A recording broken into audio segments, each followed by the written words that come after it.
This is doctor Konanki Sridhar, Srilakshmi ఎముకల నరాల rehabilitation centre, Anantapuram.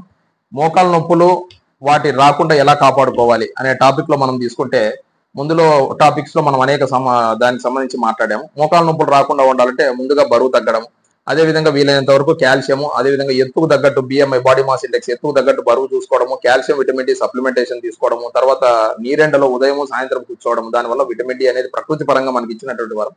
ఇంట్లో పాలు, పెరుగు, నువ్వులు కావచ్చు, అదేవిధంగా కాల్షియం కి సంబంధించి తాటి బెల్లం కావచ్చు, ఇవి తీసుకోవడం వల్ల వీలైనంత వరకు, అదేవిధంగా సాల్ట్ అవాయిడ్ చేయాలి. సాల్ట్ వీలైనంత వరకు పిగిల్స్ కానీ ఫాస్ట్ ఫుడ్స్ కానీ అవాయిడ్ చేయడము, దీనివల్ల కాల్షియం మనకు అందుబాటులో మన శరీరంలో నిల్వ ఉంటుంది. అదేవిధంగా నీ క్యాప్స్ వేసుకోవడము, morning and evening brisk walking, especially మట్టి రోడ్ల మీద వెళ్ళాలి. ఎందుకంటే తార్ రోడ్డు మీద, సిమెంట్ రోడ్స్ మీద కాకుండా అగెన్స్ట్ గ్రావిటీ ఉంటుంది కాబట్టి. సో వీలైనంత వరకు మన బాడీకి సరిపోయేటటువంటి షూ వేసుకోవడము, అదేవిధంగా బాడీ ఎక్కువ ఎస్పెషల్లీ క్వాడ్రిసెప్స్ మజిల్ ని స్ట్రెంగ్తెన్ చేసుకోవడము. సో దగ్గరలో ఉన్నటువంటి మీరు వెళ్ళాల్సి ఉంటుంది.